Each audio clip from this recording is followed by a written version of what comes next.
Hallelujah. Welcome to Comic Artist Pro Secrets. My name is Ethan Van Sciver. This is the morning show live. How are we today? Let's see if we can get some people in here. I don't know if we can. It's 10 p.m. Or no, not 10 p.m. 10 a.m. Feels like 10 p.m. to me. Hello everyone. Hello. I'm going to share this link out. And we're going to get some people in here. You're going to have to excuse me. I just got back from grocery shopping. Fantastic. I got the biggest steaks in the world. You wouldn't believe these steaks. I go up to the butcher and I'm just like, make them like this. And I spread my fingers apart like 3 inches. And I'm just like, make them like this. And they cut me these incredible T-bones that I cannot wait. I'm going to throw those on the grill later today. Should be good for, I don't know, 2 dinners. I guess I just got 2 of them. I didn't get that many of them. All right, we got some people in here coming in. Hello, everyone. Hello. What an honor, what a pleasure, what a privilege to be going solo today. How come I can barely hear myself? Oh, I know why. Can I hear myself now? No. Hi.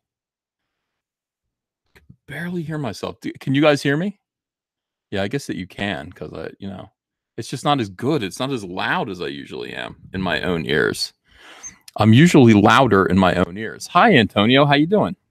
Oh, I'm good, brother. What's going on with you? Oh, I'll tell you. It's the morning show. It's the morning show. That's what's going on. That's all you need to know is it's the morning show. What if I plugged in some beats? Would that be better? Oh, yeah, man. Let's get it funky in here. Let's do it, man. I'm thinking about doing that. I'm thinking about no, I don't mean that. I mean Beats headphones. Oh, I thought you got to crank it up. I was like, all right, let's do it. Yeah. Hold on. Let me experiment here. Let me see. Do I have a cord? This looks okay. This looks okay to me. Yeah. No, I mean, it's just not that good in my, I really like to hear my voice booming in my ears. I like to hear my own voice.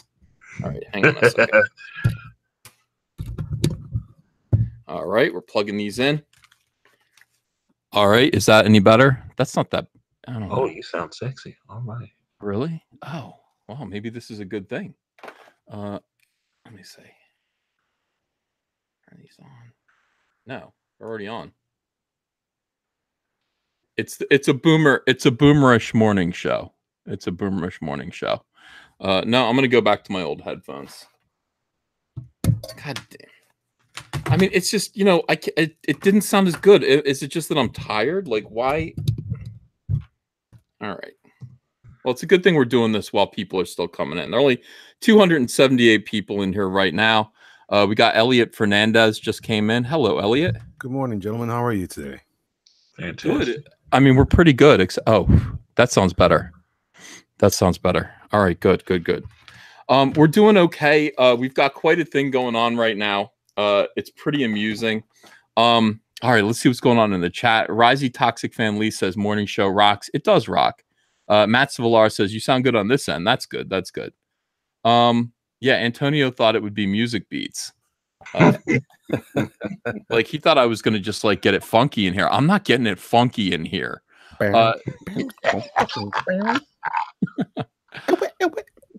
So I just got back from the grocery store. I'm out there shopping around the edges. When you go to the grocery store, if you want to lose weight or if you want to, watch what you eat, you want to eat clean. I mean, the key to a diet is to eat clean. You can eat good stuff, but just all the processed foods are no good. So go get some meats from the butcher, get some fresh fish, and get a lot of fruits and vegetables. And I did. I spent $6.99 on little boxes of blackberries, but they were organic. Isn't everything organic? Like, you know what I mean? It's organic, even if it's not organic. Yeah, I think it has something to do with whether they use chemicals to. Yeah, it's all the chemicals and stuff. Yeah. Oh, well, anyway, I did spend $6.99 on a small box of blackberries.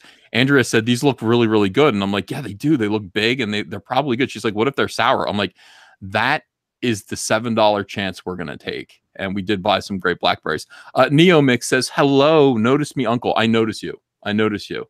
I hope you're having a beautiful day. Sashi's in the chat. That's great. Oh, Yeah, I love Sashi. That's my Yeah, homie. she was fun last night. She came on the show and she was, had a good time. It was great to hang out with Sashi.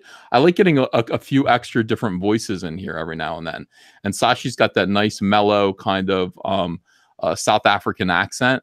I mean, if you're from South Africa, you either have a German accent or you have a kind of Australian accent. I don't know why, but it just seems to be the case. She's got the Australian accent, and it's pretty cool. Yeah, it is really nice.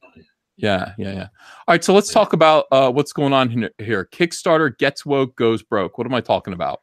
I'm at the supermarket, like I said, and while I'm at the supermarket, I'm getting messages on Twitter. I love getting messages on Twitter. I'm having a great time on Twitter lately. I don't know what it is. I really am having a good time. People are funny. So I get this message, and somebody says, "Hey, Richard Pace is sharing this around." And I went, what the hell? Like, what is this? Regarding Richard C. Meyer, ya boy Zach. Let me just show you what he's talking about here. Can you guys see this? Yeah. Okay. So this is a tweet that Richard Pace is sharing around. He says, Meyer's lawsuit against Wade makes this the right time for this. Kickstarter rejected Jawbreakers initially and upon appeal for grounds of discrimination and intolerance back in April of this year. Meyer lied to his followers about this, claiming IGG Indiegogo was his choice. Please share. All right, so let's talk about this. Do you understand what this means? I mean, are you guys following this little event here? Oh yeah. All right. So here's the situation. Kickstarter is run. The comic book end of Kickstarter is run by somebody named Camilla Zong, who used to work for DC Comics. She has blue hair. I think it's either blue or green or red. And of course, if you look at Kickstarter, you will see that almost every Kickstarter comic book project, even if it is discriminatory or about intolerance, like they're doing a book about us right now called The Amazing Gators or something like that. Making fun of us. It's we're going to be in it. They're going to be making fun of us. Or if it's discriminatory, that book Punch All Nazis. That's basically an invitation to punch Republicans, but it's Nazis. So I guess you can get away with that. That kind of rhetoric is okay for Kickstarter, but basically they hired a gatekeeper at Kickstarter to weed out Republicans. Now we knew this. Zach and I knew this. We understood this to be the case. Now, I am different from Zach. Okay, we are brothers in a lot of ways, but I'm very different from Zach. My attitude is nobody will ever say no to me. I don't put myself in a position where people can say no to me. I don't do that. If I know that Kickstarter is discriminatory, and if I know that like me petitioning Kickstarter to carry my book gives SJWs a chance to stifle me in some way, I'll go somewhere else. I won't even try. Zach doesn't do that. Zach actually, rarely will he listen to me about this. He will go and do his own thing. And he said, well, I want to do Kickstarter. I want to try. Kickstarter is like more name brand. And I want to see if I can get this thing on Kickstarter. And I said, well, all right, good luck to you. And sure enough, as soon as he announced that it was going to be on Kickstarter, all of the SJWs, all of his enemies went and tittered and got together and got Camilla Zong or whoever was over there at the time. I don't know if she was there at the time, but Snicker. Yeah, and now we got him. And so they basically were able to collude and get Kickstarter to refuse to back or refuse to carry, Jawbreakers. So they sent him back this right here. Can I click on this and see it, or do I have to actually blow it up by hand? I guess I have to blow it up by hand. Scroll down. Okay, so it says so they sent him a rejection back. They said, this doesn't meet our policies based on harassment and whatever it is. I mean, it was so weird. He's like, well, I'm just doing this book about a monkey and some G.I. Joe guys. No. So he said, hello. They sent him back a rejection. He sent back an appeal. He said, hello, I believe the project does meet your rules. It's a simple story about superheroes rescuing a monster that people want to exploit. The superheroes are diverse racially. I can't believe he does this. They're diverse racially and sexually. Both he spelled I-Y-E. Sometimes he actually narrates into his phone. So I guess he did. Both I and the artist are veterans, are our veterans. My family is diverse. I have a Muslim daughter who wears a hijab and a Hispanic son.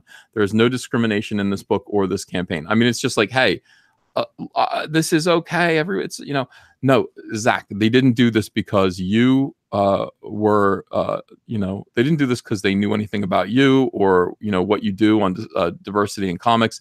They didn't do this. They didn't judge you based on the merits of your book. They did this because SJWs are gatekeeping Kickstarter. SJWs in comics are actually gatekeeping Kickstarter. Think about this. I mean, it's unreal. It's unbelievable. It's just Kickstarter. And they've got like people like Tim Doyle, you know, and, you know, I guess Renfamous now, even though she wasn't around then that I know of, are able to get in there and make plans. They have all these little clubs, these little secret meetings, and they're able to actually pull strings and get things like this done. Now, again, Zach is the type of guy who's going to kind of say, I want to touch that third rail. You know, I want to touch it. I know this is going to happen to me, but I want to see it happen to me because I don't know why. I don't know what the reason for that is. What do you guys think? I'd like to know how he got the screenshot in the first place. Oh, we'll get there. We'll get there.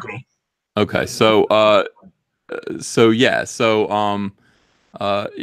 anyway, he wrote back and they denied his appeal. And so then it was like, what are we going to do? I'm like, well, you're going to go to Indiegogo, which is, you know, what you're going to do. I mean, that is the other choice. And Indiegogo isn't gate kept. And, you know, Kickstarter takes like 6.5 or 7% of your money when it's done. And Indiegogo only takes 5%. So it just seems like, well, why didn't we go to Indiegogo in the first place with Jawbreakers? I think it seems like maybe he thought this would be the way he could like produce something in their camp and then like beat them in their area. But to your point, I think it backfired, and obviously, and he didn't work out so well. He had a history. Yeah, he had a history with Kickstarter. He had already done at least 2 books that I found on Google, and I know he did No Enemy But Peace over there, and had funded that. So he had already been funding books on Kickstarter before he became Diversity in Comics. Oh, well then. Yeah. So, I mean, maybe that's why. Maybe he was accustomed to it. And I mean, everybody thinks Kickstarter. Like, we've made Indiegogo into, like, I think we've made Indiegogo more popular, more desirable than Kickstarter. I think so. Yeah. Which is the consequence of what these idiots did. I mean, so it's like, when I'm done with this, I will be tweeting out a few things to Twitter and to Indiegogo, pointing out that it's like, hey, this fat Canadian and their goofball soy-based friends, they just lost you essentially 7% of $2,053,817. Okay, so I hope they bought you dinner. Kickstarter. I hope these SJWs bought you dinner before they fucked you. Excuse my language. No bad for me. Because you would have gotten. So can somebody do the math? What is 7%? What is 7% of $2,053,817? Somebody do that math for me. These goofball SJWs, these fools, these idiots think that they hurt us. No, they hurt Kickstarter. And I recommend that everybody go ahead. Here's the math already. $143,767.19. Boom. That is what Richard Pace. That is what I don't know, Tim Doyle. Who else is over there? We don't need to name names. Everybody knows the names. Everybody knows the names of the SJWs in comics that sit around all day long, worrying about us, worrying about COMICSGATE. These people sit around all day long and worry about us and try to figure out how to stop us from putting out comics. Well, you didn't stop us. Kickstarter, if you colluded with these people intentionally, I just want to know that they fucked you for $143,764. That's what you lost. That's what you More lost. than that, actually, they don't forget. Now they take that. They're like Indiegogo. They take their flat fee and then they also take a transactional fee as well. Well, that goes to the credit card companies. Yeah, ostensibly. But this is just the beginning. See, what you don't understand is that we don't care. Richard Pace, we don't care. Okay, we're building up Indiegogo. We've actually made Indiegogo into the premier crowdfunding source for anybody who wants to put out a comic book. How did we do that? Well, it's pretty simple. We chose to go with Indiegogo. At least I did. Richard C. Meyer, otherwise known as your boy Zach, was kind of forced to and directed to go to Indiegogo when some total idiots, made it impossible for him to go and make all of this money for Kickstarter. And these people must be used to Kickstarter. I understand. I've seen what your comic books raise. Okay, I've seen it. It's pathetic. You know, I see that you're like, oh, this book just closed at $2,347, and they didn't quite meet their goal, but it was flexible. So, all right, I've seen the results. What's his name? Patton Oswalt. The dude has 4 million subscribers, and he could barely raise $36,000. We raised $36,000 in half a day. Half a day. That's what we raise. And then we just keep on going until, look at this, 6 figures, bitch. Hashtag 6 figures, bitch. By the way, Graveyard Shift and Lone Star, I'm sure these guys are going to join the 6 figures, bitch club soon. Cyberfrog Blood Honey relaunch. All right, that's me, and that gets added to this. But yeah, this is what we do. So, the SJWs are basically, that whole thing about getting woke and going broke. You guys punch yourselves in the face better than anyone I've ever seen in my life. You kick your own asses. Or in the nuts. Yes. I mean, you guys are just running into doorknobs. I've never seen anything like this in my life. And so you've got Richard Pace here bragging about this. First of all, Richard Pace. And by the way, how did he get this? Well, we know who gave it to him. Former COMICSGATER, who was driving Richard crazy when he was promoting Jawbreakers. She would tweet him at all hours and just tell him all this negative stuff. You should see the shit people are saying about you. It's awful. A normal human being can only take so much of that. It's you kind of want to. I realize, my friends, 693 people watching right now. I realize that there are a lot of people saying bad things about me, but I mute them. I don't need to hear it. It's like, I understand they're doing it. I know why, but I mute them because you can only allow so much toxicity into your body before you become kind of depressed and, unable to move. That's why you mute these people or just don't listen to them. If you're a good friend, you don't share this stuff all the time. Like I wouldn't expect a friend of mine to go, you should, oh my God, I've been scouring the internet. All right, here are your daily clippings of people calling you names. That's not what a friend does. And so that's what she did until he finally said, well, you can't work with me anymore. Now he shared this with her because when this happened, it was actually her suggestion, I think, or no, she set up the Indiegogo campaign for him. She built the campaign or something like that.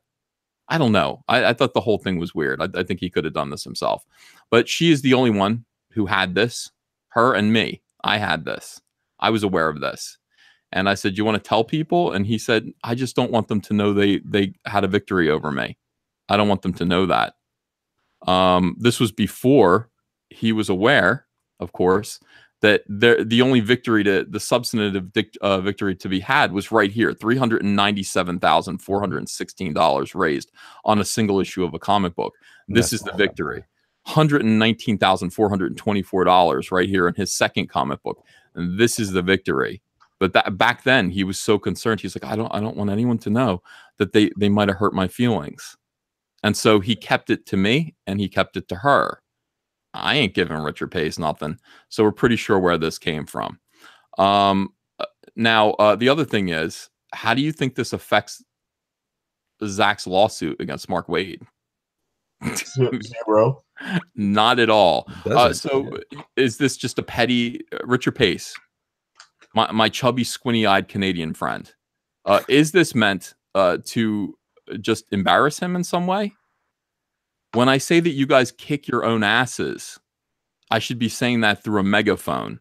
I was going to keep this secret, but now I might as well actually blast this out to Kickstarter. Hashtag, get woke, go broke at Kickstarter. You let these SJW fools in comics cost your organization at the moment to date $146,000 and change, and every other campaign we do in the future. I might have done Rainbow Brute through Kickstarter. Not anymore. And by the way, one of the kind of guidelines for being COMICSGATE is no, we work through Indiegogo. You guys have single-handedly made Indiegogo the biggest comic book crowdfunding source in the world.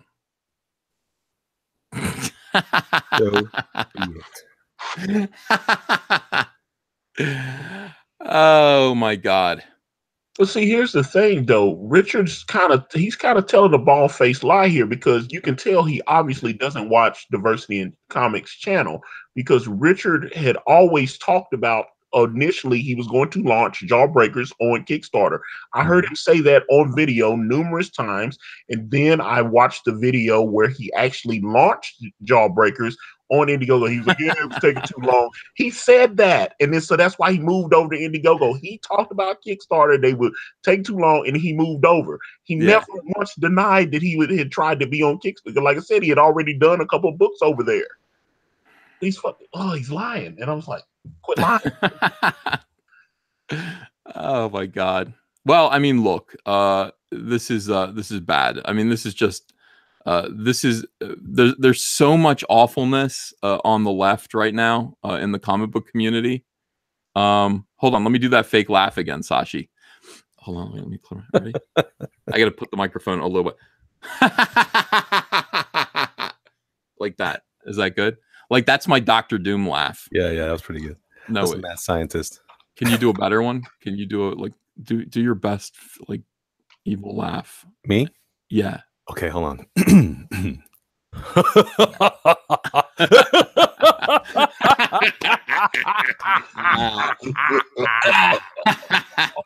Excellent. Okay. The evil landlord laugh.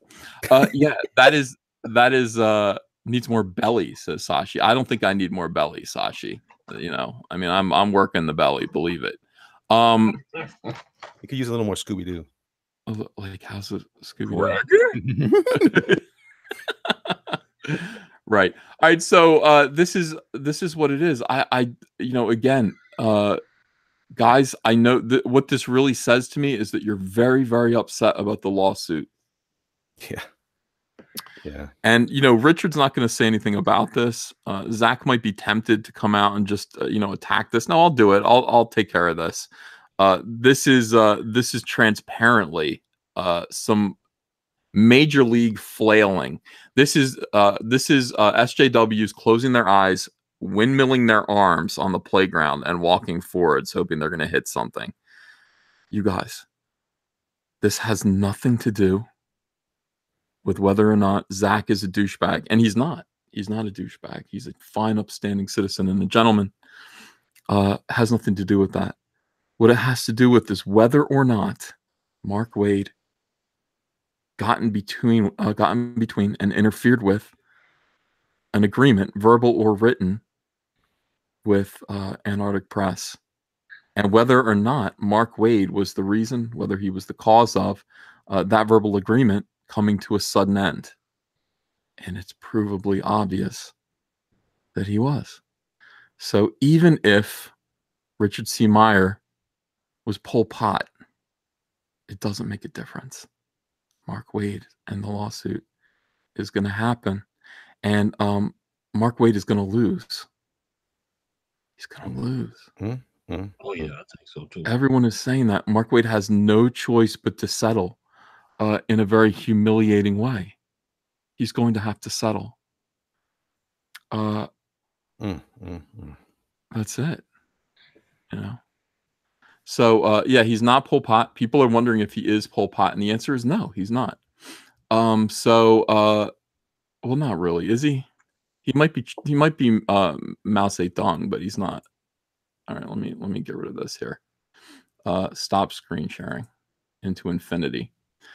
So anyway, that's what I saw this happening at the supermarket, and I was like, oh my God, I got to get home and go live. So I got home and I was just like, okay, I'm going to bring in all the groceries and I'll put them on the counter and you put them away, honey. And I am going to go downstairs. She's like, oh, you have to go downstairs and do this. It's too good. It's just too amazing. Yeah. And they call him Dickie. They call Richard Dickie. And they think he's like, oh God, they're children. They're children. Yeah, now let's just point out, guys, please do not go after. I did not name names. If you have an idea about who I'm talking about, don't make any assumptions and certainly do not go after that person. Do not harass that person. Do not contact that person in any way. You might be wrong. And in any case, even if you were right, that's not what we do. We don't want to go after people and we don't want to harass them. But just so that you understand, this is the way. This is how incredibly childish and pointless this all is. And what do you think's going to happen? I mean, you know, look, look. COMICSGATE is just going to continue to get bigger and bigger and bigger. Oh, Doug Tenaple is in the chat. Hello, Doug. Do you want to come in?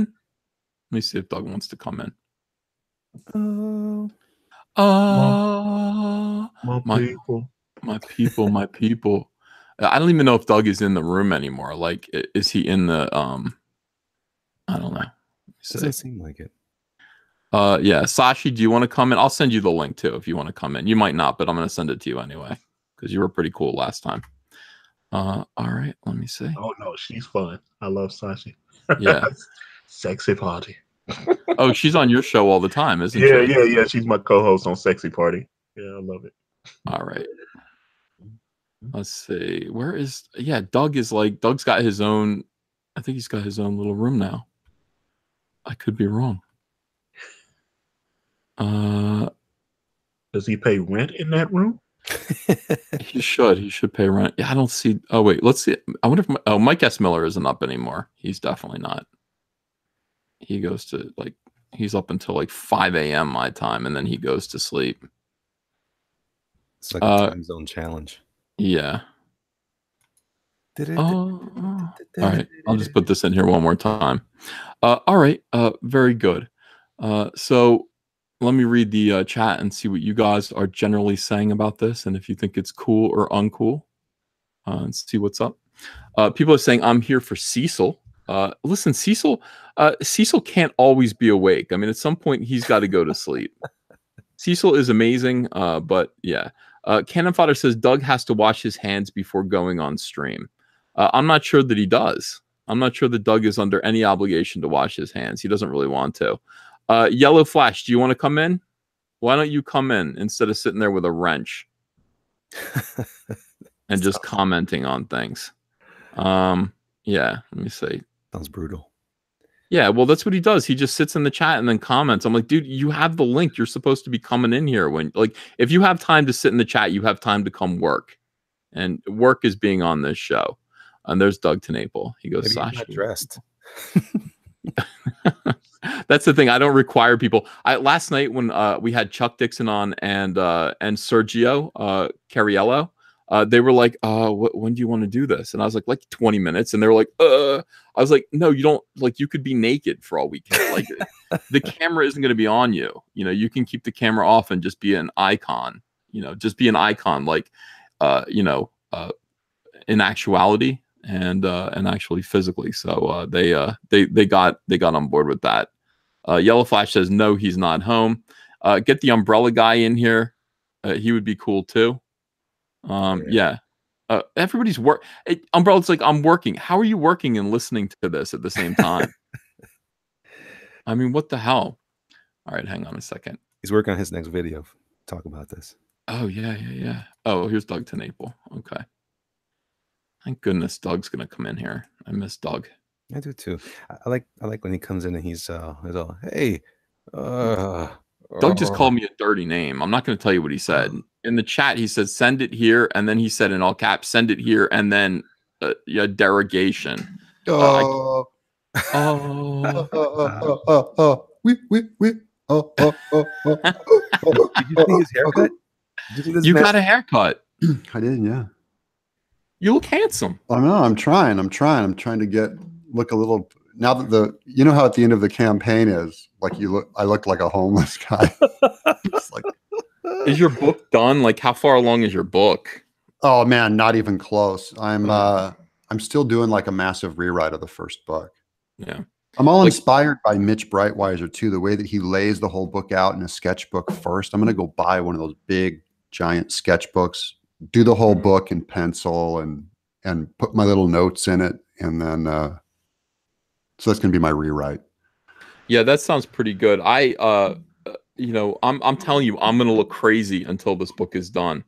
I'm living like a wild man. Andrew's like, what is up with you? I'm like down in the basement, like living like a monkey boy and just working. And I had one haircut in the last 2 months. I barely shave. Yeah.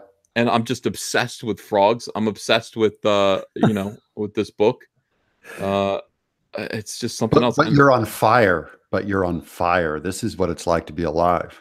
Oh my God, I haven't been this inspired in so long. I come up with a new idea every single day. I have to rearrange pages all the time to fit other scenes in. I'm working differently than other people. I understand, like, what Mitch is doing is he's sitting there and he's got a script to work from. Somebody wrote him a script. That's the difference between him and me. I see a big movie in my head and I'm like, I have scenes in this movie that all go together to tell a story, but there are other things that I want to move around and change. And so I'm just drawing scenes and I'm drawing them out of order. And I don't know. I don't know if it's good. I don't know if it's good or bad. We'll see. We'll see how it is. I think it'll be, if it works, it works. I don't know how you can fit it in your page count. Like, and make sure the arc is there. Okay. Well, this is the thing. I don't care if it goes longer than 48 pages at this point. Like, I'm just going to keep going till the story's done. But the main story, first of all, like, it's like the first quarter, 25% of the book, 12 pages or so, is like his origin and getting us up to where we are now at this point. And then it's like page 13 is Cyberfrog waking up and seeing the world for what it is. So the first 12 pages is all like recap, but it's not recap because most people have never read Cyberfrog. So I realized that. I'm like, I can't, I've got to retell everything. I've got to go back and retell his origin, and make sense of it, make it actually mean something. I mean, I love the difference between Cyberfrog and Salamandroid. I love this. Yeah. Look how many Spider-Man issues there were and Batman issues where in a few pages they do a recap of their whole backstory again, just so that you know. Yeah. But I only need to do it once for this because this is a 4-issue movie. And it's like, so, oh my God, I obsess over it. But I love, now I'm into this whole thing about nature versus nurture and the difference between Cyberfrog and Salamandroid, where, Chelson actually takes Cyberfrog aside, like when he's born, and just says, hey, people mean well, blah, blah, blah, giving him this kind of like motherly speech about how he is supposed to approach his role in protecting humanity, how he's supposed to understand people and how they are. And he just jumps away having been nurtured. And then, she turns around and Salamandroid's behind her and she says, for you, act on instinct. And that's it. And sends him on his way. Act on instinct. Yeah. And so that's the difference between Cyberfrog and Salamandroid. He treats people the way people treat him. Whereas Cyberfrog is constantly kind of like, despite the fact that you just spit on my face for saving you because you're afraid of me, it's like, I'm still going to try to be kind to you until he eventually, in the 90s, he just hated people. So, that I love it. Yeah. I'm so excited. I'm on fire for you. Really? Yeah. It excites me to hear people talk about character, and when it really starts to click and move things around, that's the spirit of the storytelling of a comic book. That's why you got into it. Yeah, it sure is. I don't know. I got Doug Sim. I got Dave Sim, who wants to write issue 2 and 3 and 4. Yeah. And it's almost like, I'm not sure. Well, we'll see how issue 1 is. Yeah. Well, if you can plot it out and let him, pump the dialogue or something, that way you still get to dream in there. and explode your movie, and you just put him on that rail, and then he'll tidy it up and make it more readable. I would think is what we. It's more like an editor, you know. I just want to learn from him. I almost just want to pay him to teach me. You know, it's like it's not even about finishing this product. It's just about like stand over my shoulder, be my Yoda, teach me how to do this. You know, teach me how to Dougie.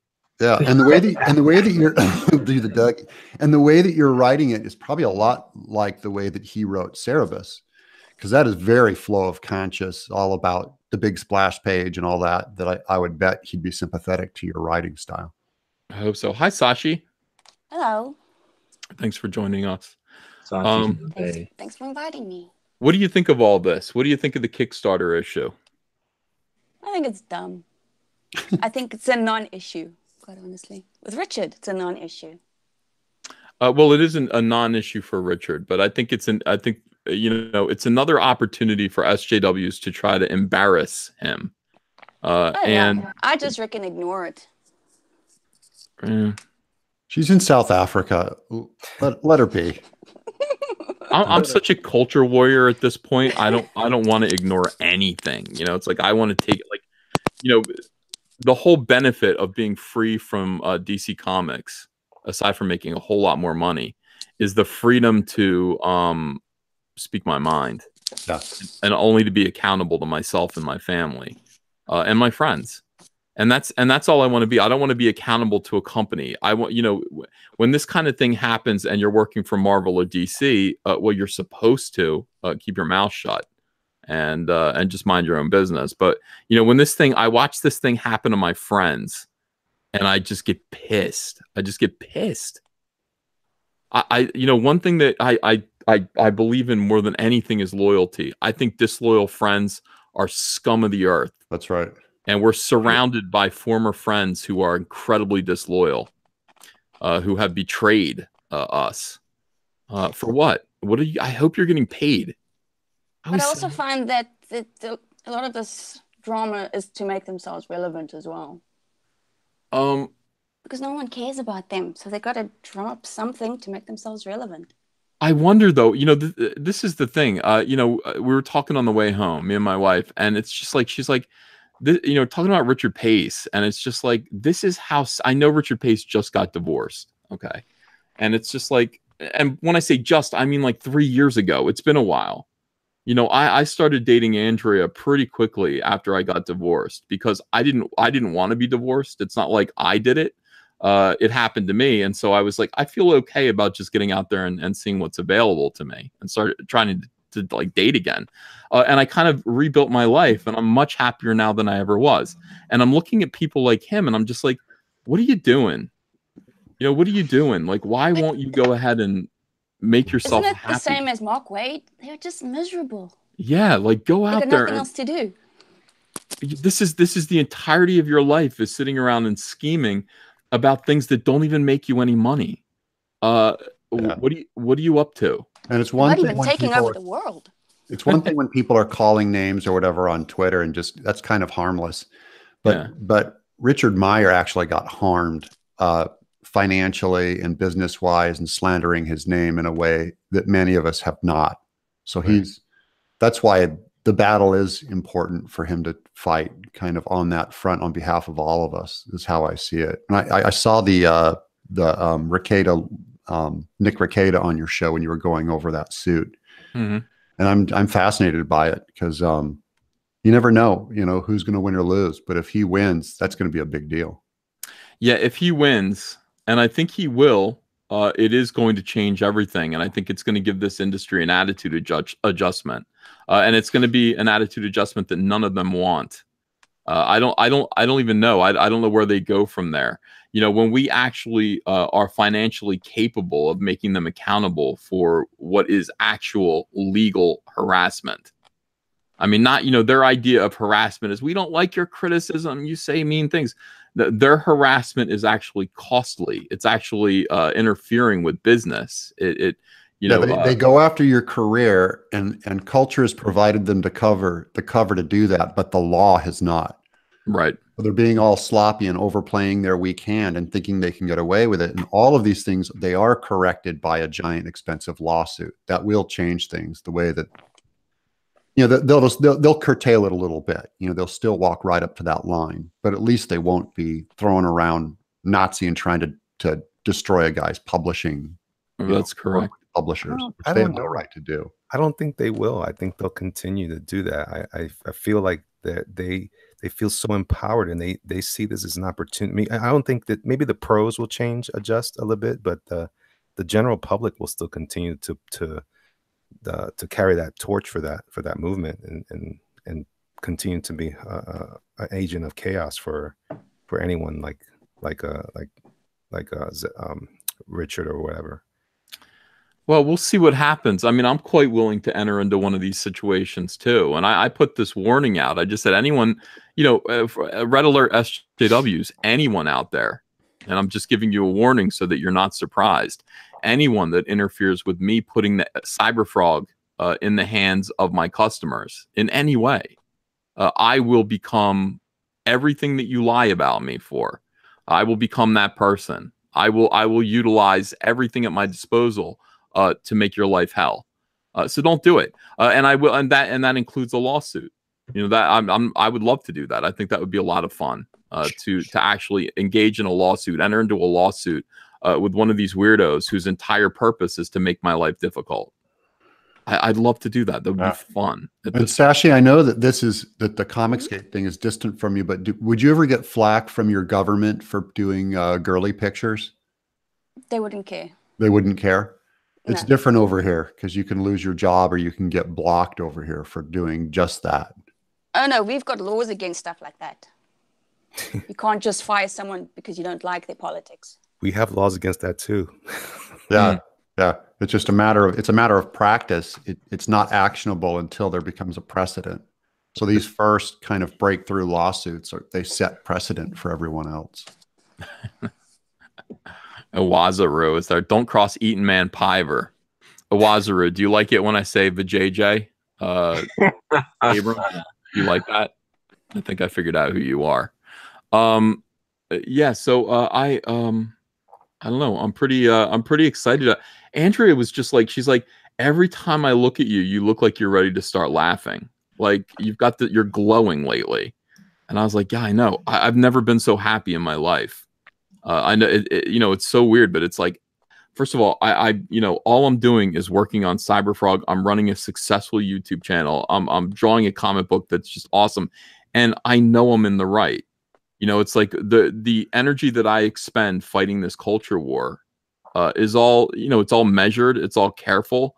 And I know I'm right about everything. What the best thing ever was this guy, Art Tavana from Playboy magazine has been following COMICSGATE. And he just invited me to have a debate with Renfamous.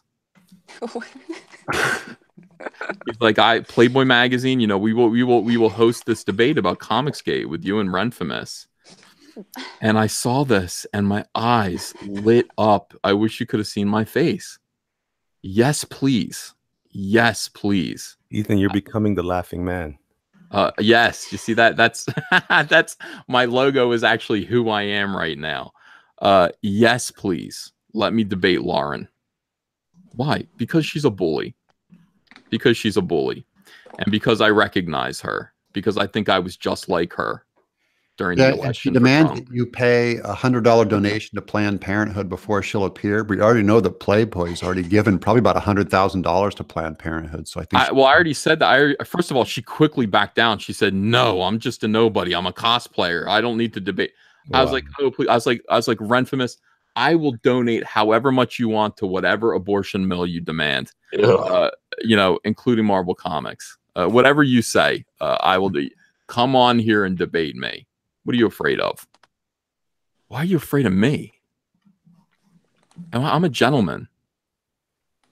The irony of her statement, I'm just a cosplayer, but then she launches all these assaults on everyone from that same position. So odd. Well, yeah, it doesn't matter who you are. If you're smart, you're smart. If you are an advocate for anti-COMICSGATE and you're that intelligent, come meet me. come talk to me. I would like to talk to you.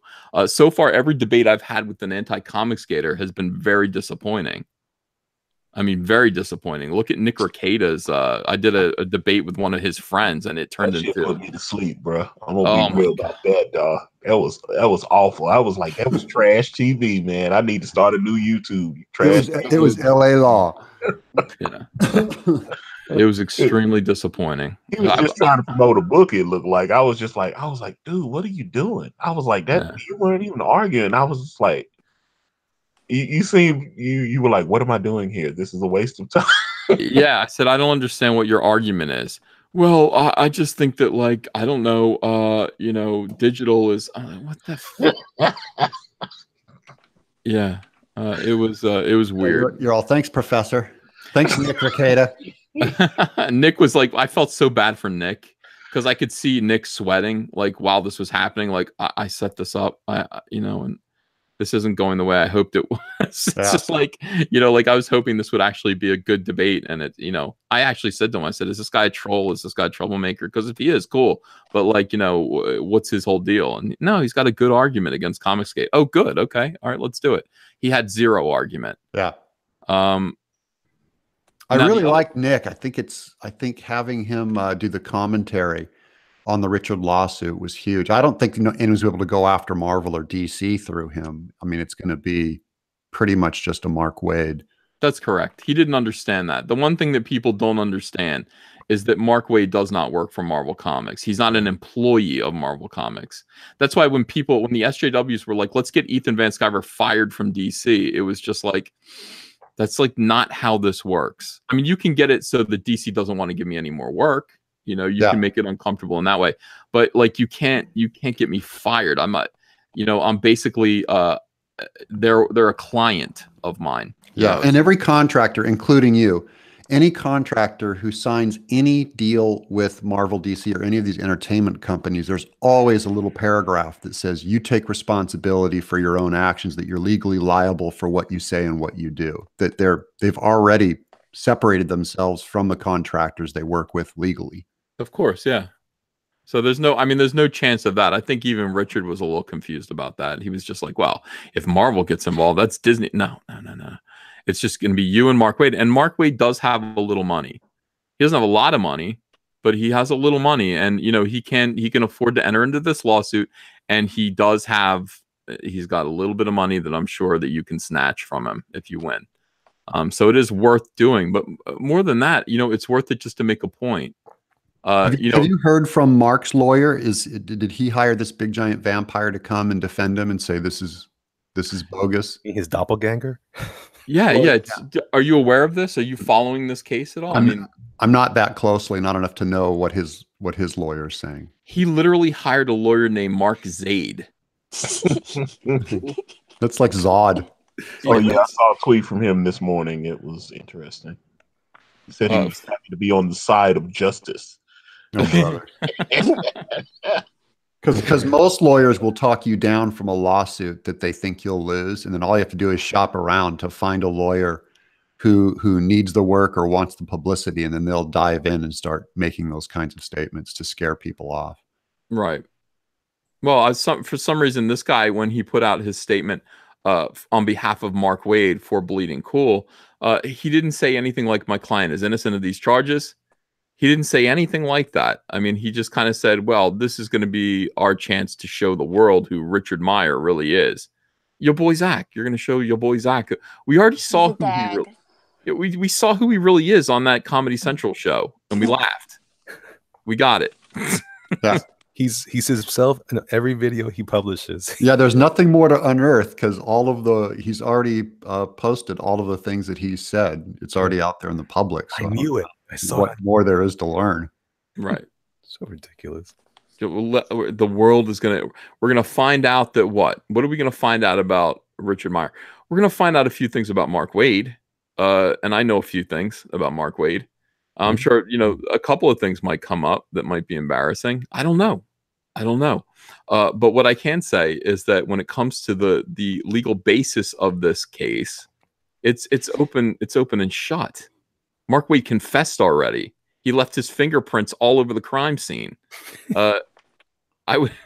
I mean, honestly, I wish this were criminal. I wish I could just talk about Mark Waid going to jail. I think that would be funny. But no, he's just going to end up paying quite a bit of money to his biggest enemy in the world.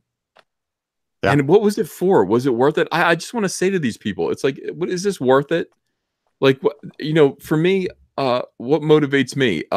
Pie, money, and sex. You know what I mean? Not necessarily in that order.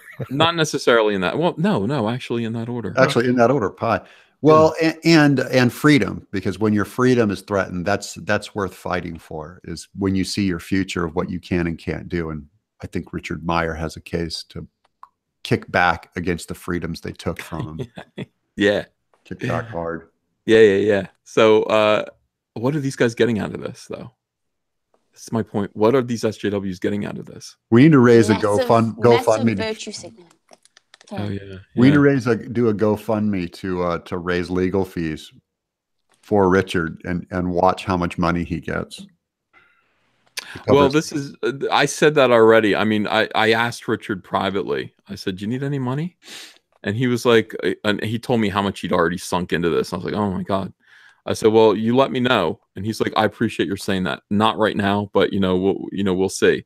So I just said, if that comes to that, like if you actually need money, this community is going to rally behind you to punish Mark Waid. I mean, there's no way that COMICSGATE isn't going to bury you in money. Yeah. If you need it. Yeah, it's not going to cost Richard a dime just to take the shot, which is usually the bad side of a lawsuit. Is if you lose a lot of money. But if we can get him funded, then that at least protects him from if he gets an unfair jury or something. Yeah. Oh my God. Everybody here would kick in $5 or whatever, Yeah. $20. Yeah.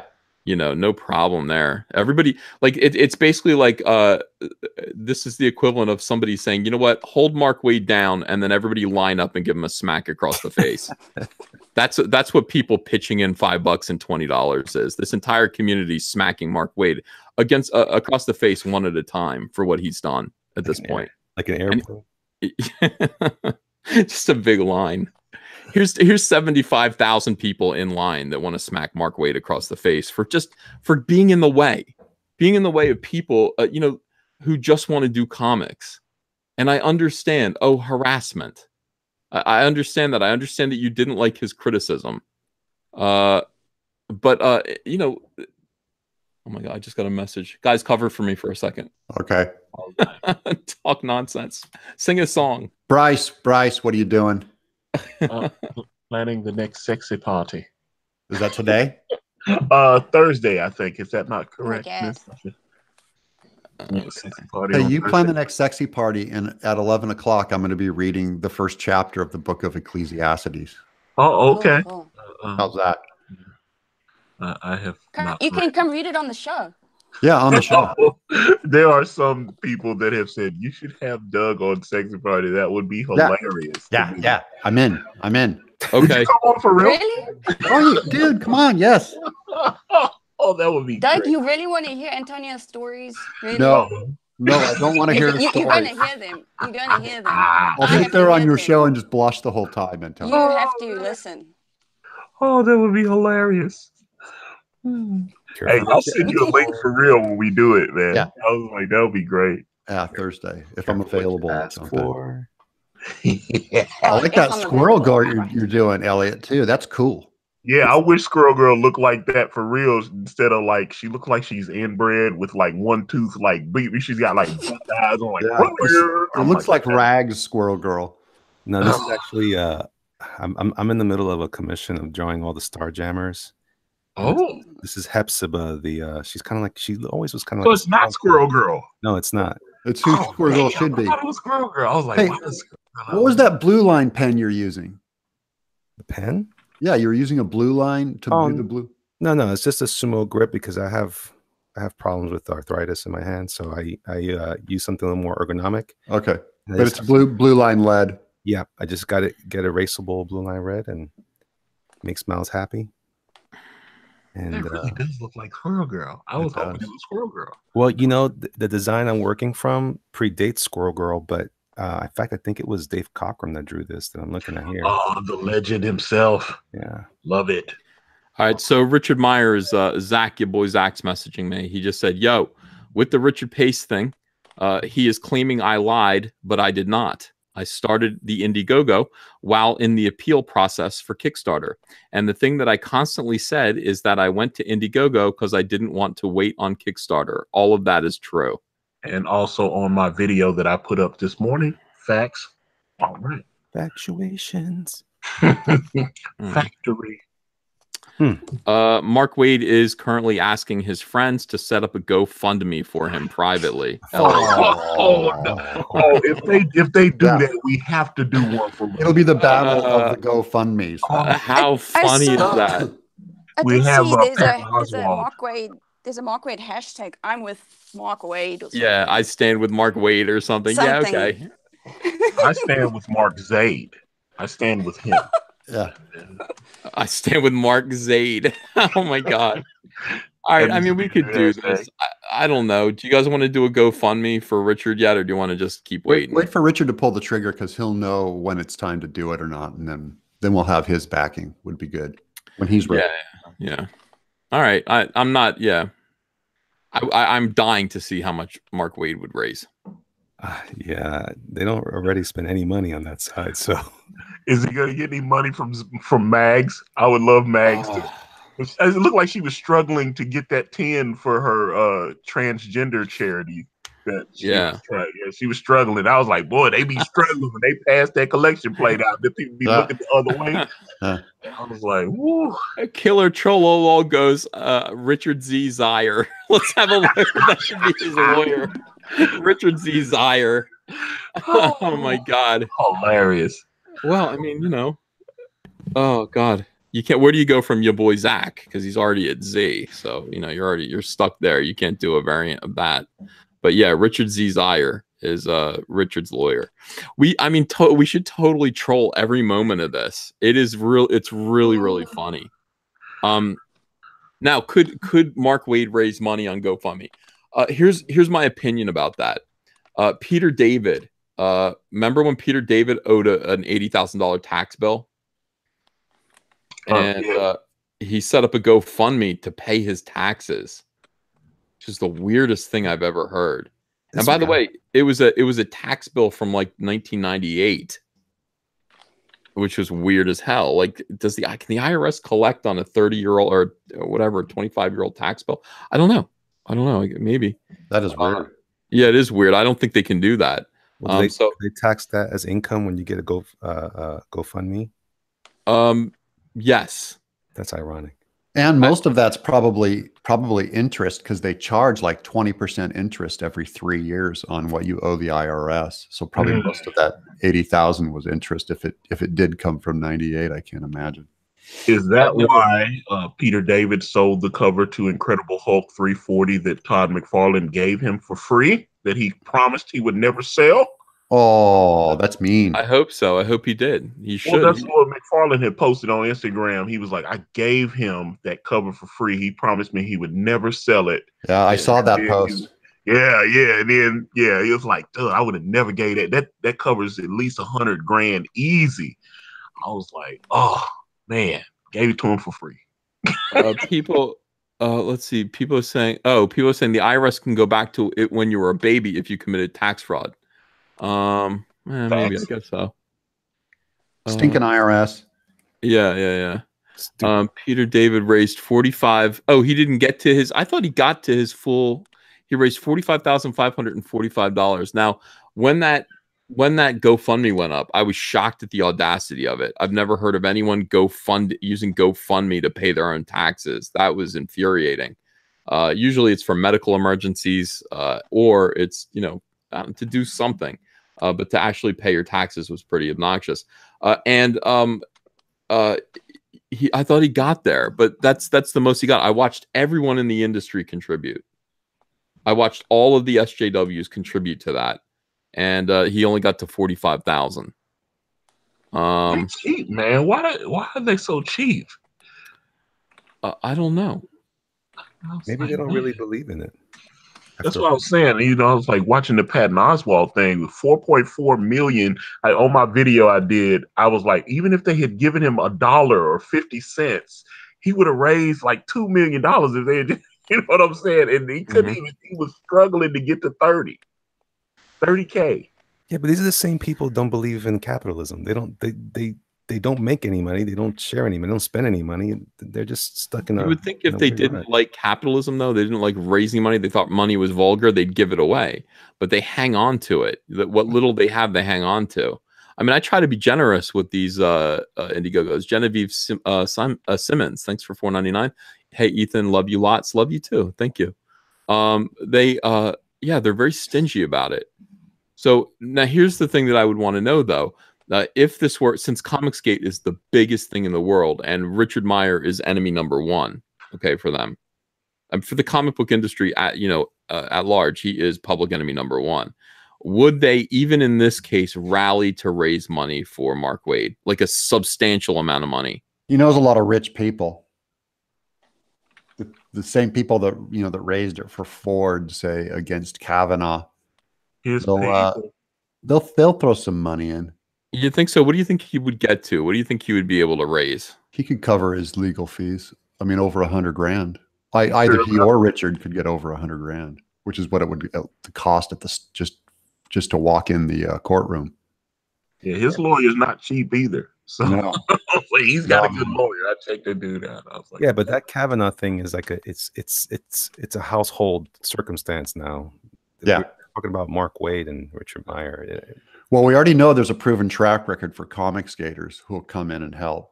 And really, Richard's lawsuit represents all of us. So it's not, it's much more broad than how people feel about Mark Waid's problem. This is the thing. What Mark Waid doesn't understand, is that, first of all, Mark Waid is fighting for his right to be cruel, which is what it is. We're fighting for our right to be free, to just make our comics and to not be called names by these people. Now, who isn't going to contribute? Who doesn't want to be a part of a GoFundMe that's based on that? That's based on saying, you know what? Like, I wish I could sue Mark Waid to stop Mark Waid from saying bad things about me by proxy, because that's what he's doing. No, that's what he's doing. I'm saying that I don't think Mark Waid, well, again, I could be totally wrong. I'll be surprised if that same crowd would support him, because the same crowd that might be going against Kavanaugh is not necessarily the same crowd that's supporting a Mark Waid. I don't see it. That seems like those people are super insular and they're angry at foolish things that my mom doesn't know anything about. She knows all about Kavanaugh. She has no idea who Mark Waid is. Yeah. Risey Toxic Fan Lee, thanks for $2 Australian. SJWs don't like sharing. Isn't that the truth? Oh, look at this. Gojirify, $2. Carlos Esquera, creator of Judge Dredd, passed away. Rest in peace. We're losing some big names. They're all old. We're all old. Yeah. All our heroes. Yeah, but there aren't deaths for a little while, and then suddenly there'll be like a clump of like 8 big deaths in a row that are just to take your breath away. Ethan, whose hands have you been shaking? I haven't. It's Sashi, don't blame me for this. I didn't. I haven't been. I keep to myself. Don't put that evil on him. Yeah. No, we're just pointing out that it's like all these people I meet, like when I meet a celebrity, it seems they die 3 days later. But more likely, I think the scientific explanation for that is that when I go to meet people at conventions, they're doing conventions to do signings because they're trying to raise a little bit of money because they're already sick. And that's the sad thing that I met Jonathan Winters, right before he died too, and he wouldn't go out and do signings anywhere, but he did one big signing in Hollywood, and I flew across country to meet him, and got a bunch of stuff signed, and sure enough, he died like just a week later. So I was I was glad to have met him, and got a picture with him, but it came out blurry. I was like, I can't retake that. Yeah, it's too late. Fan Fiction Production says, here's a retainer to hold Cecil as your attorney, and it's $1.99. Cecil, will you work? How long will my retainer of $1.99 hold last? Cecil? Yeah, I think that's at least 5 phone calls, hour-long phone calls with Cecil. Esquire. Vile Corruption YT says, because SJWs are generally broke and they live off their parents. It's why they're so accustomed to living like rodents. Unkind but true. Adabisi, thanks for $5 for the company you guys provide while I'm at work. Well, thanks, I appreciate that. We're we love doing this. It's fun. Yanni Huel, Zach's lawyer, goes by your boy Whack. Wait, we got to come up with something better than that. Like, I like that one. That's good. Your boy Whack. Yeah, your boy Yak. I don't know, whatever. But I mean, Mark Zaid is the funniest thing I've ever. I couldn't believe that was true. That was just hilarious. So that's the name of his lawyer. Now, he won a big case in 1988, which is strange because he doesn't look that old. At least the picture I saw of him, he looks like he's our age, Doug. Yeah. He's not an old man, but he won a big, huge case he sued Libya in 1988 and won $2.7 billion. And then apparently, let me read this to make sure that I get it right, because this is somebody sent me, first of all, somebody sent me Mark Zaid's, Mark Wade's attorney's YouTube channel. And his YouTube channel is, I'm sure there's a good explanation for this. Does it look like a multi-million-dollar channel, or does it look like mine? No, there aren't very many videos on it. What there are an awful lot of liked videos of prepubescent girls. About prepubescent girls. So, in other words, like there's a video about watching. What was Justin Bieber's famous girlfriend's name? She's her own star. What's her name? Selena Gomez. Selena Gomez. Selena Gomez, from childhood to current. Like, and you can watch her grow up and her, adolescence. Yeah. And then, like, top 10, underage Disney stars, or something like that. A lot of videos like that. And I saw that and I went, ooh. And then all on the brink of dying of drug addiction. Yes. Well, you can look up Mark, I think, is it Mark S. Zaid? You can look up his YouTube channel and see it for yourself. I am going to be charitable and assume he has a very young daughter who uses his YouTube channel to watch videos, but I hope that's the case. I don't know. How would I know? Sure. I think it'd be hilarious if it's actually a character that Mark Wade came up with. Sure. Plausible deniability, to speak legalese. Plausible deniability. All right, let me see here. Yeah, somebody sent me something else that was pretty interesting. So here's that thing. No. Well, in any case, somebody sent me a piece of information about the case. And apparently this famous case where he sued Libya, and he oh, wait a second. Mark got hauled into court. Sorry, guys. I would love to get this piece of evidence right in front of me right now. But in any case, the lawyers in his firm collected an $830,000 fee from that $2.7 billion, or $830 million out of the $2.7 billion. And that was a non-refundable lawyer fee, even though it had to go back to court. There was something weird and criminal about that case.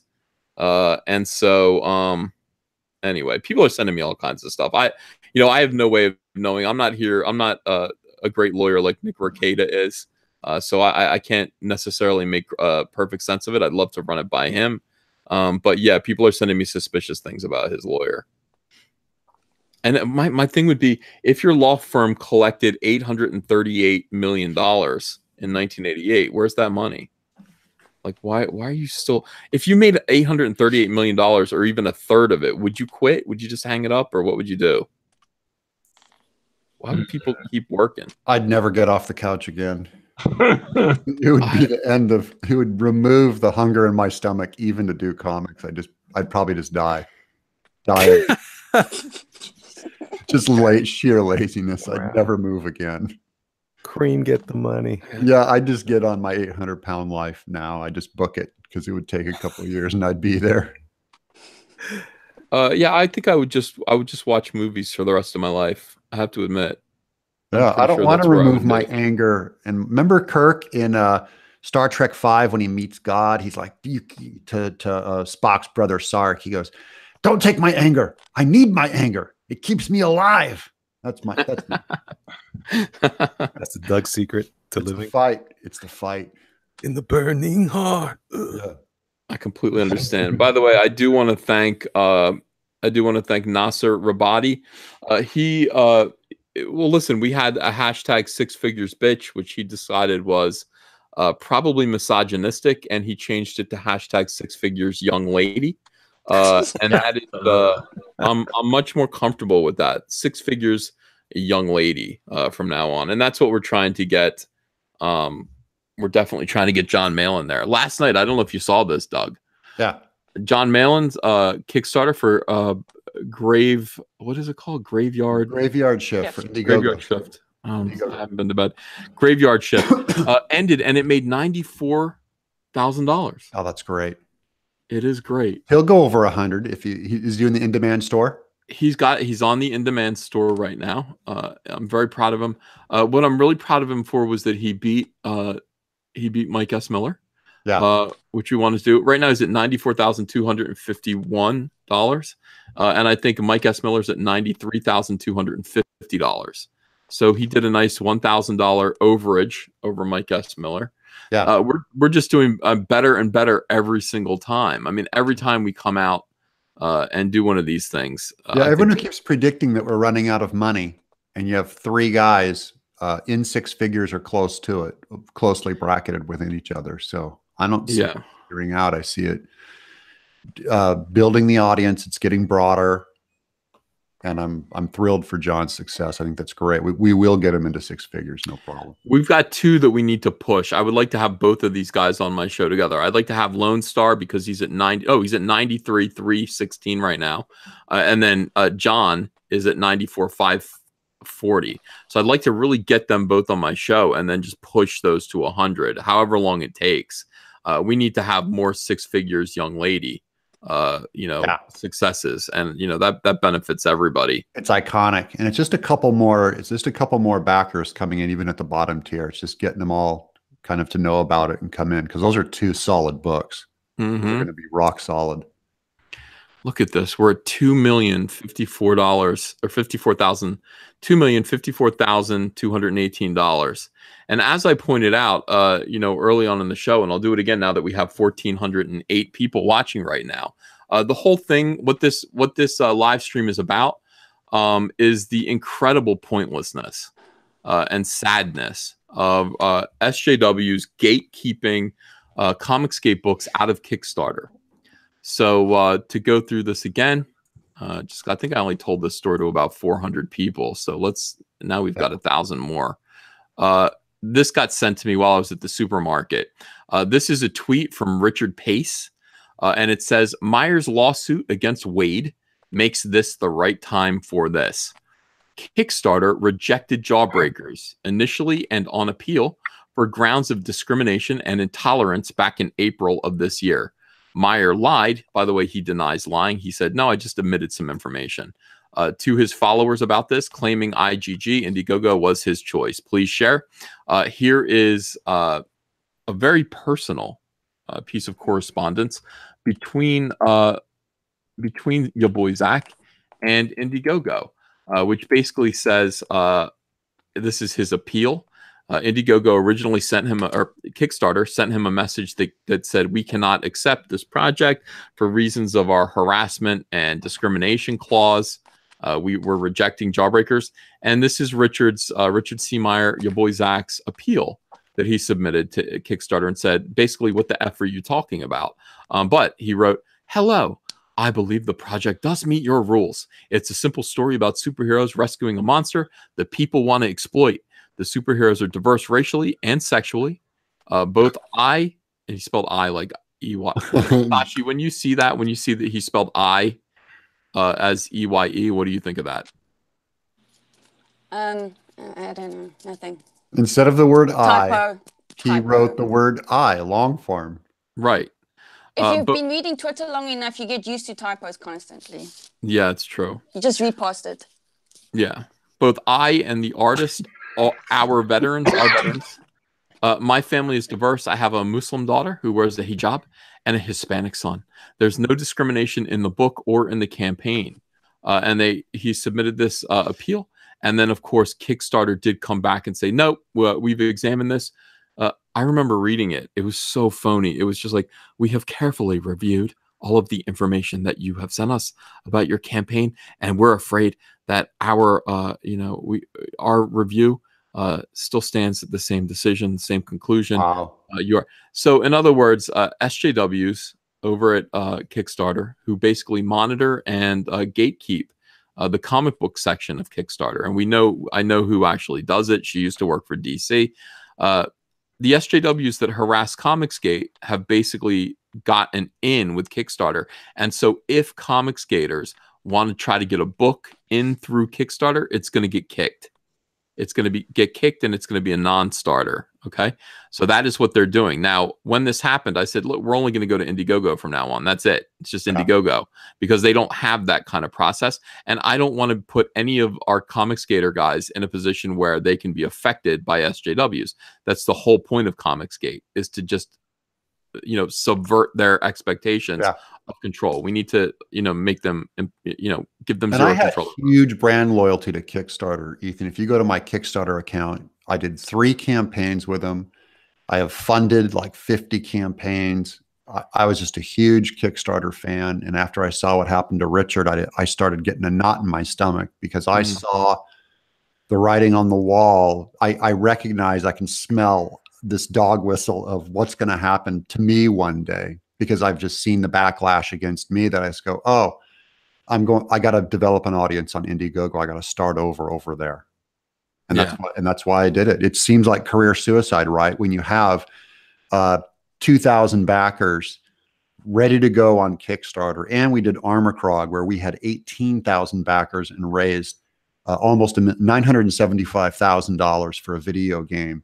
And I just felt like I don't feel safe. I didn't feel artistically invigorated by them. And I just went, it's time for, I always got to have a parachute. I got to have a backdoor plan, because, you can't leave your career in the hands of people like this. Richard Meyer made a good case, misspelled, but a good case. He provided them with solid evidence, and it didn't do any good. When you're fighting against an ideology, it won't do any good. And I recognize that.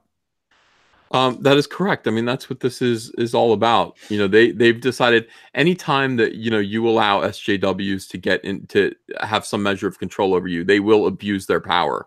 They will abuse that control. This is culture war for them. You can't forget. We have to always be fighting this culture war if we're going to do what we want to do. It's just important. So this is a ridiculous thing for my chubby, squinty-eyed, he's got swell dimples though, Canadian friend Richard Pace. This is, I don't know what the point of this is. I think it's just more harassment.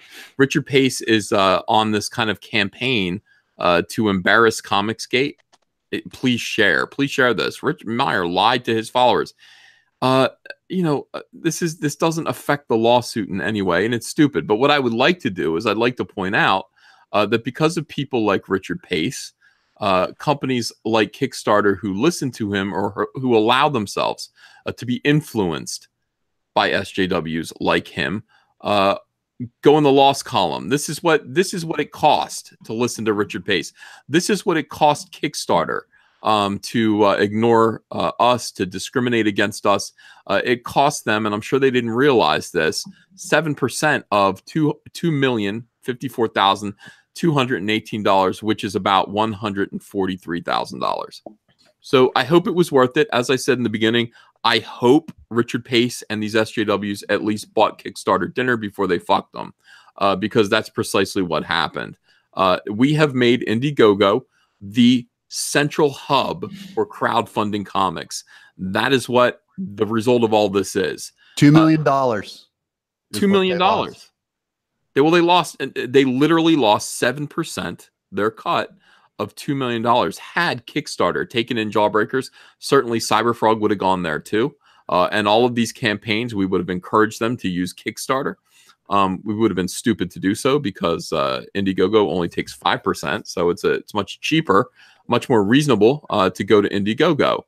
Instead, we do what we do. We don't need something that's established. We can take the second best thing or nothing at all and build it up. That is what COMICSGATE does. So we have built up Indiegogo to the point where people who aren't even COMICSGATE are talking about doing comics, and they go through Indiegogo. Now we have seen, what Kickstarter gets. We've seen their comics. We've seen what they raise. They have difficulty raising $8,000. They have, what's his name? What was that? Patton Oswalt. Yeah. 4 million subscribers or 4 million followers on YouTube or on Twitter, was unable to raise $36,000 until the very last day of his campaign. It's pathetic. And I'm supporting tons of guys because I just don't think Ethan has to do all the heavy lifting on all of these Indiegogo campaigns. I think it's great that you support him, but I try and have as many other guys on my show, Nasser and Elliot. I've had Bryce on, I've had Sashi on, Nurkish, obviously. Critias has come on a bunch. I'm getting Kelsey Shannon on. I just think there is a obligation that we have to give back and support some of these other guys, because I consider myself second tier, and the second tier guys got to start bringing in fellow second and third tier guys in to help support their campaigns. That's how you grow the audience and keep the momentum going forward, because we can't just live on the same old audience. We got to keep building it. Yeah, we've got it. Well, we've got our fans. We need to keep our fans, and we need to build on our community. We need to make it bigger, and we are. I mean, we're definitely doing it. We're watching it happen. 1,500 people are watching right now at 11:20 a.m. on a Monday. That's COMICSGATE. We are an unstoppable force. We are an unstoppable political movement in comics, as it turns out. What are the politics of COMICSGATE? We just want to be left alone. Those are the politics of COMICSGATE. We just want to be left alone to do our own thing. We don't like the far leftist influence in mainstream comics. We want to be left alone to either read comics that are free of that influence, or we want to be able to create them without the worrying about being controlled and dominated by these people. And that's what's happening. So as I said, these people, these SJWs, are amazing at kicking their own asses. I don't know how it happens. I don't know why they're bragging about this. And I think it's about time that we go on just a Twitter tirade, and just point out to Kickstarter, by adding Kickstarter, adding everyone associated with Kickstarter, that by discriminating against Jawbreakers and Richard C. Meyer, Kickstarter has lost $140,000 worth of revenue just based on some comic books. Okay. Yeah. And they have built up their competitor Indiegogo to such a degree that Kickstarter is now an obsolete crowdfunding site when it comes to comics. Yeah. And look at Ironsights there at 119, Bigfoot Bill down there at 108. I want to beat Richard C. Meyer. You're going to get up there to 120? I got to get up to 120. Yeah. I've got to, I'm just before I go, because I got to jump here, but I've got 108 on my campaign. At 110, all of the game demo releases to my in-store, the in-demand store. So people who come in after the campaign, I'm slowly gonna re-release the goodies that came with the original campaign. So at 110, everyone in demand gets the free demo that I'm working on right now. So here's some animation from the game I've been working on. Yeah, it's this is a Bigfoot Bill cycle, just an idle cycle. We're working on a run and a jump today, and then by the end of the week, I have to do most of the animation because I have to get back to writing Bigfoot Bill next week. But by 115, I'll release all of the perks, all of the stretch perks, including the bomber patch and the Nurkish bookmark, and all of the things are going to be released back into the campaign. So cool. So the store's working. And we're doing a hardbound version. I got my quote back from the printer, and I'm happy with it. And we're going to do a big, beautiful hardbound book. Damn it! I love COMICSGATE. I really do. I love this community. I love what we're doing. We're winning, and we're killing it. Yeah. We're doing it. We're doing it. We're doing it well. All right. Well, with that, I think we're going to end this live stream a little early. I want to call up my son, see what's up with him. He just sent me a message that he's starting to hate this school. He's only got 12 weeks left, though. I got to call him and make sure he's okay. Love everyone in this chat. I love everyone on this panel. We're doing great work, guys, and I'm proud of you.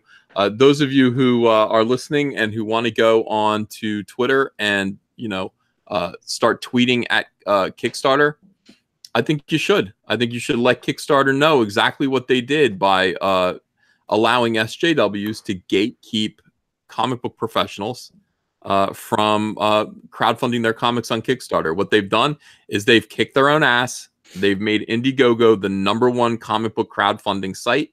Used to be Kickstarter, now it's Indiegogo, and they've missed out on making nearly $150,000 in profits and more to come. And that is a shame. And I hope they're happy. I really hope that these SJWs did something for them in return, because it doesn't make any sense at all. All right, guys. Thanks very much. Let me check real quick. Are there super chats that I didn't read? Sorry if there are. While he's checking, Bryce, is your store still open? Oh yeah, you better believe it, man. We're over 45,000 trying to do it.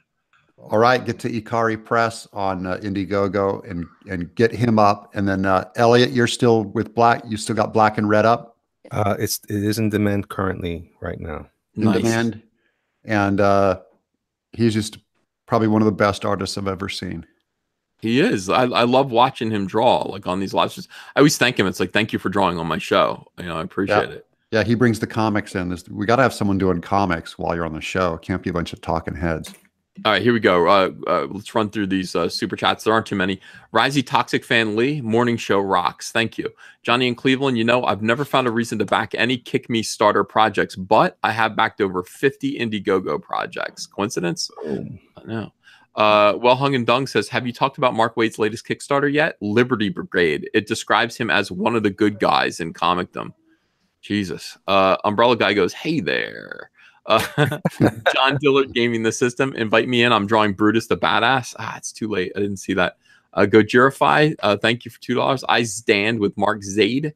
Let me just make sure that.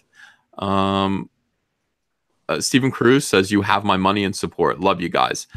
Gojirify said, met Ernest Borgnine, James MacArthur at the same Hollywood show. They both passed away soon after. So blame Gojirify. Thanks, Gojirify. Rick Tier, COMICSGATE equals all my heroes draw capes. Angela Richter, thanks for a $1 donation. Michael Derrick, how do we get Garth Ennis to join COMICSGATE? There's no way he doesn't hate SJWs. I think COMICSGATE should do more to actively recruit industry legends. Yeah, I try, but I don't want to get anyone in trouble. I mean, that's the hard thing about this. It does have a cost to it. Caution Zone with Ben Hennessy. This is more proof that lies hurt Richard, that the lies hurt Richard. Sean Tillman, it's odd Richard Pace mentions Kickstarter when he has an unfulfilled 5-year-old Kickstarter himself. Love you guys. Hashtag COMICSGATE for life. Thanks, Sean. Matthew Hopkins, back brand, back Brutus. Don Palmera, do a COMICSGATE bundle so I can get shipped here. Yeah, maybe, you know what? We might talk about that. We might get our extras together and just all agree to offer a bundle. That might be neat.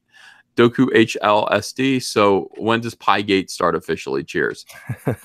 It started last night. Thank you guys again. Appreciate you. And I will see you probably later tonight with another video. Go watch my new Kathleen Kennedy video that I just put up as well. I watched it. Like it. Okay. Yeah. Like it. If you haven't subscribed yet, please do subscribe. Okay, guys. See you later. See you. Oh, good morning, everybody. Good morning. Oh.